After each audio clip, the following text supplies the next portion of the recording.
જેમણે આ નિવેદન આપ્યું. પાટીદાર સમાજમાં વન ચાઇલ્ડ અને નો ચાઇલ્ડનો હાલ ટ્રેન્ડ ચાલી રહ્યો છે. પાટીદાર સમાજનું સંખ્યાબળ ઘટી રહ્યું છે. પાટીદાર સમાજમાં હવે 3 થી 4 બાળકોને જન્મ આપવો પડશે. સમાજનું અસ્તિત્વ ટકાવવા 3 થી 4 બાળકોને જન્મ આપવો પડશે અને સંખ્યાબળ ઓછું થવાથી સામાજિક અને રાજકીય શક્તિ પણ ઘટતી જાય છે. આજે ઘણા ઘરમાં કાકા, મામા કે ફુવા કહેવા માટે પણ કોઈ નથી. આરપી પટેલે કહ્યું, સાથે વધુમાં એ પણ કહ્યું કે આવનારા દિવસો એવા આવશે જ્યારે બજારમાં બોર્ડ લાગશે કે અહીં કાકા, મામા અને ફુવા ભાડે મળશે. ધીમે ધીમે સમાજનું સંખ્યાબળ ઘટતું જાય છે. આ વિશે ક્યારે ચર્ચા કરીએ છીએ? તમારી કારોબારી કે જનરલ મિટિંગની અંદર પણ હું માનું છું સાહેબ ત્યાં સુધી આની ચર્ચા નહીં થઈ હોય. કારણ કે સમાજનું સંખ્યાબળ ઘટે છે અને સંખ્યાબળ જ્યારે ઘટે છે ત્યારે ઓટોમેટિક એ સામાજિક તાકાત ઘટે છે અને સામાજિક તાકાત ઘટે છે ને ત્યારે રાજકીય શક્તિ પણ ઘટી જાય છે. રાજકીય શક્તિ ઘટે એટલે ઓટોમેટિક તમારી સનાતની શક્તિ ઘટે અને ધીમે ધીમે ધીમે તમે તમારા અસ્તિત્વ માટે પણ લડવું પડે એ પરિસ્થિતિનું નિર્માણ થાય છે. ભ્રૂણ હત્યાનું દૂષણ આપણા સમાજની અંદર ઘણું મોટું ચાલ્યું.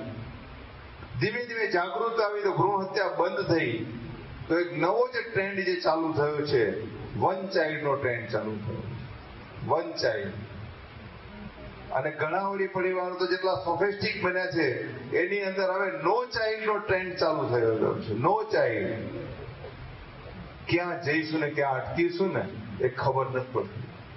એટલે સમાજે કોઈ પણ મિટિંગની અંદર આ વાતની નોંધ અને ચર્ચા 100% લેવી પડશે કે હવે આપણા દીકરા દીકરીઓને કહેવી પડશે કે ઓછામાં ઓછા 3 થી 4 બાળકો તો જોઈશે જ. આપણા દાદાઓને યાદ કરો, 7, 8, 9 ભાઈ બહેન હતા આપણે. અને આજે પરિસ્થિતિ બદલાઈ છે. આજે ઘણાના ઘરની અંદર કાકા કહેવા વાળું કોઈ નથી, મામા કહેવા વાળું નથી, ફુવા કહેવા વાળું નથી. આવનારા દિવસો એ પણ આવી શકે કે બજારની અંદર બોર્ડ લાગતા હશે કે અહીંયા તમને ભાડેથી કાકા મળશે ને અહીંયા ભાડેથી મામા મળશે. આજે જે વાત આપણને હાસ્યાસ્પદ લાગે છે ને એ આવતીકાલની હકીકત બનવાની છે. અને આરપી પટેલના નિવેદનને લઈ પાટીદાર અગ્રણી અલ્પેશ કથિરિયાનું પણ સમર્થન. લોકોએ વિચાર વિમર્શ કરવો જોઈએ. અલ્પેશ કથિરિયાએ કહ્યું, માત્ર પાટીદારો માટે જ નહીં, તમામ હિન્દુઓ માટે આ ચિંતાનો વિષય છે. સમાજમાં વન ચાઇલ્ડનો, નો ચાઇલ્ડનો ટ્રેન્ડ ચાલી રહ્યો છે. વસ્તી ઓછી હશે તો રાજકીય રીતે કદ પણ ઓછું થશે. વસ્તી ઓછી હશે તો સમાજનું પ્રભુત્વ ઘટશે. આરપી પટેલે પાટીદારોને 3 થી 4 બાળકોને જન્મ આપવા માટે સૂચન કર્યું હતું, જે વાતને ટેકો અલ્પેશ કથિરિયાએ પણ આપ્યો છે. સમાજની અંદર એક ટ્રેન્ડ આવ્યો છે કે ભાઈ નો ચાઇલ્ડ, વન ચાઇલ્ડની પોલિસી પર આગળ વધવું, તો જેનાથી કુટુંબ વ્યવસ્થાનો પણ નાશ થાય છે કે બાળકને મોટું થઈને એની બેન નહીં હોય, ભાઈ નહીં હોય, કાકા, ફઈ, જે બધા પ્રશ્નો ઉભા થવાના છે પછીની પેઢીને, એના પછીની પેઢીમાં એક વ્યવસ્થાનું, કુટુંબ વ્યવસ્થાનો નાશ થશે. તો એનાથી જે વન ચાઇલ્ડ અને નો ચાઇલ્ડની જે એક મ્યુચ્યુઅલ પોલિસી કન્સિડર થાય છે, ન થવી જોઈએ. માત્ર પાટીદાર સમાજ નહીં, સમગ્ર હિન્દુ સમાજની પણ વસ્તી સૂચક રીતે છેલ્લા ઘણા વર્ષોથી ઘટી રહી છે. એટલે એ બાબતનું એમનું નિવેદન છે ખૂબ સાર્થક છે અને આ બાબતે દરેક લોકોએ આના પર વિચાર વિમર્શ પણ કરવો જોઈએ. અન્ય એક પાટીદાર અગ્રણી મનોજ પનારાએ પણ આરપી પટેલના નિવેદનને સમર્થન આપ્યું. વન ચાઇલ્ડ, નો ચાઇલ્ડના ગંભીર વિષય બનવાનો છે. આ વિષયને જ્ઞાતિ જાતિ સાથે ન જોડવો જોઈએ. મનોજ પનારાએ કહ્યું, 2 અથવા 2 થી વધારે બાળકો હોવા જોઈએ અને આ વિષયને દેશના હિતમાં હોવો જોઈએ. ત્યારે વન ચાઇલ્ડ, નો ચાઇલ્ડનો હાલ જે ક્રેઝ ચાલી રહ્યો છે એ આવનાર દિવસમાં સમાજ માટે થોડું ભારે સાબિત થઈ શકે એ નિવેદન, જો કે હવે એ નિવેદનને સમર્થન પણ આપ્યું છે મનોજ પનારા, કે જેમણે આરપી પટેલને સમર્થન આપ્યું, પરંતુ કહ્યું કે વન ચાઇલ્ડ, નો ચાઇલ્ડ એ ગંભીર વિષય છે. આગામી સમયમાં એ ગંભીર વિષય બનવાનો છે. યોગ્ય નિવેદન છે. વન ચાઇલ્ડ યા તો નો ચાઇલ્ડ એ ખૂબ આવતા દિવસોમાં ગંભીર વિષય બનવાનો છે દેશ માટે. આને કોઈ જ્ઞાતિ જાતિ કે ધર્મ સાથે ન જોડતા આ વિષયને દેશના હિતમાં જોડવો જોઈએ કે 2 કે 2 થી વધુ બાળકો હોવા જોઈએ એવું મારું સ્પષ્ટ માનવું છે. જે રીતે દુનિયાના 70% દેશો અત્યારે વસ્તી વધારવા માટે પ્રયત્ન કરી રહ્યા છે, ચાઇના જેવો 140 કરોડ પ્લસ જે દેશ છે એ પણ અત્યારે વધુ બાળકો જો કોઈ પતિ પત્નીને ત્યાં એટલે કે પરિવારમાં હોય તો એને ગવર્મેન્ટ અલગથી સ્કીમ આપે છે. જાપાન જેવા દેશોએ વન ચાઇલ્ડ અથવા નો ચાઇલ્ડ એ 25-30 વર્ષ પહેલા જ્યારે કન્સેપ્ટ અપનાવ્યો એના ખરાબમાં ખરાબ પરિણામો અત્યારે જાપાન ભોગવી રહ્યો છે.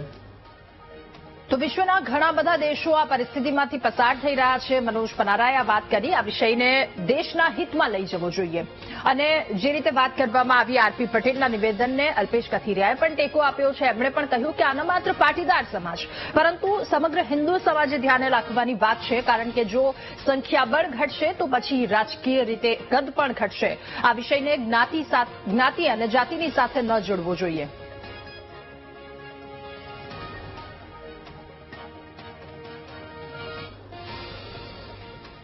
તો આરપી પટેલના નિવેદનથી એસપીજીના લાલજી પટેલ પણ સહેમત નહીં. એસપીજી અને વિશ્વ ઉમિયા ફાઉન્ડેશન પ્રમુખના અલગ અલગ મત આ વાતને લઈને છે. બાળકોને સંસ્કાર આપી અને મજબૂત કરવા જોઈએ લાલજી પટેલ કહી રહ્યા છે. બાળકો વધારવાથી સમાજનું સંગઠન મજબૂત થાય એવું નથી. એમણે એ પણ કહ્યું કે ગુજરાતમાં 1.25 કરોડ પાટીદાર રહે છે. લાલજી પટેલે કહ્યું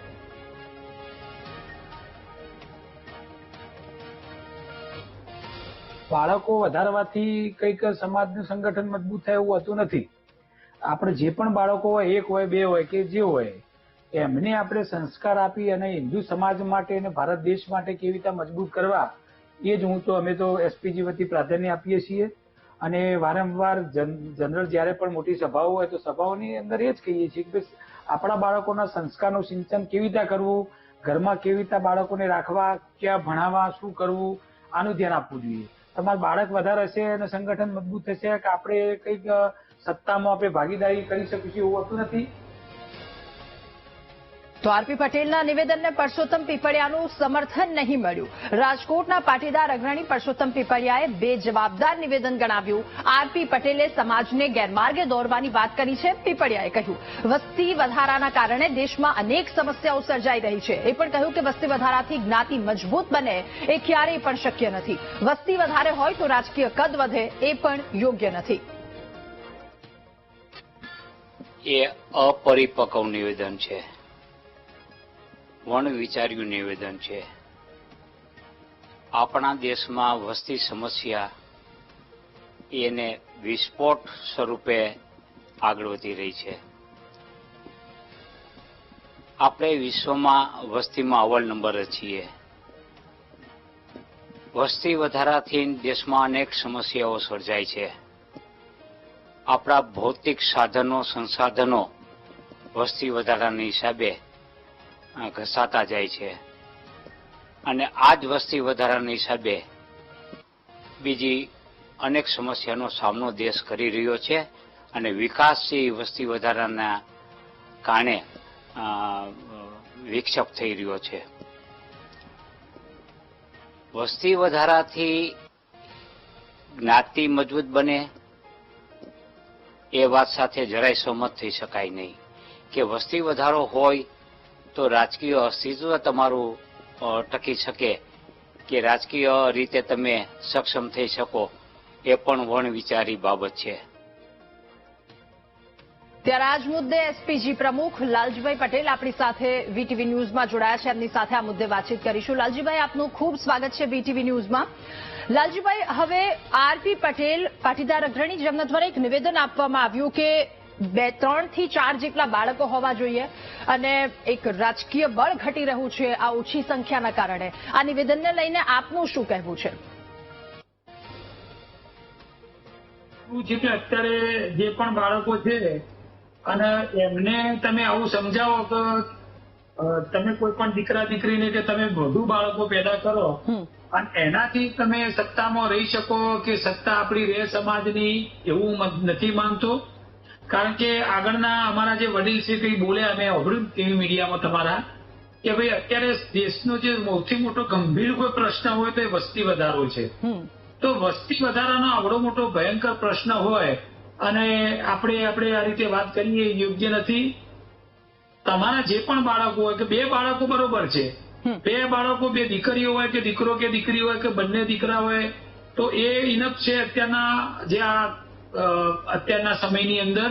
પણ જે દીકરા દીકરી હોય એમને વેલ સેટ એજ્યુકેશન આપો, તમે સંસ્કારનું સિંચન કરો, તમે એવા મજબૂત બનાવો કે જેમ 100 કૌરવો હતા અને 5 પાંડવો હતા, તો યુદ્ધમાં તો હરહંમેશ પાંડવોની જીત થતી હતી. તો એમ જો આપણા જ બાળકો સંસ્કારી હશે, મજબૂત હશે, ફિઝિકલ રીતે મજબૂત હશે, તો અત્યારે સમાજની અંદર દરેક સમાજે, હિન્દુ સમાજે જાગવાની જરૂર છે. અને આપણા જે પણ બાળકોને સંસ્કારનું સિંચન કરીને તમે ફિઝિકલ મજબૂત બનાવો, સંસ્કારી બનાવો અને રાષ્ટ્ર માટે કંઈક કરી શકાય એવું તમે કરશો તો ચોક્કસ આવનારો સમય જે પણ જ્ઞાતિ હશે એ તમામ જ્ઞાતિના જો સંસ્કારી મજબૂત પરિવારના બાળકો હશે તો ભવિષ્યની અંદર જે પણ પાર્ટીમાં જઈને નેતા બનવા છે નેતા બની જવાના છે. એટલે રાજકીય બાબતે જો આપણે એવું કહેવા માંગતા હોઈએ કે બાળકો વધારે હોવા જોઈએ તો અમે એ વાત નથી સમજતા. કારણ કે બાળકો વધારે કરવાથી તો ઓલરેડી દેશની અંદર આટલી બધી મુશ્કેલીઓ છે, કોઈને રહેવાના ઘર નથી, રોજગારી નથી અને કેટલા બધા પ્રશ્નો છે જે વસ્તી વધારાના કારણે થાય છે. તો હું નથી માનતો એ વાત કરવાથી અને બીજું આપણી વાત કરવાથી આપણા જે યંગ જનરેશન છે એ આપણી વાત માની અને કદાચ 3-4 બાળકો પેદા કરે એવું મને લાગતું નથી કોઈ આપણી વાત પણ હોભળે. અત્યારે પરિવારની અંદર પરિવાર ભેગું રાખવાની વાત કરવાની જ્યારે આપણે બધી વાતો કરતા હોઈએ છીએ એ પણ કોઈ ભેગું રહેવા તૈયાર નથી. 2 ભાઈ હોય તો સમજો કે વધારે ભાઈઓની વાત કરીએ તો અત્યારે ખાલી 2 ભાઈ હોય તો 2 ભાઈઓ રહેતા નથી. અને વારંવાર સમાજની અંદર જોઈએ છીએ કે માતા પિતાને કોઈ રાખવા માટે તૈયાર હોતું નથી. તો વધારે બાળકોથી આપણે આગળ ભવિષ્યની અંદર ફક્ત સત્તા માટે આ વાત કરીએ એ મને યોગ્ય લાગતી નથી. ઓકે લાલજીભાઈ, આભાર આપનો વીટીવી ન્યૂઝ સાથે જોડાવા બદલ.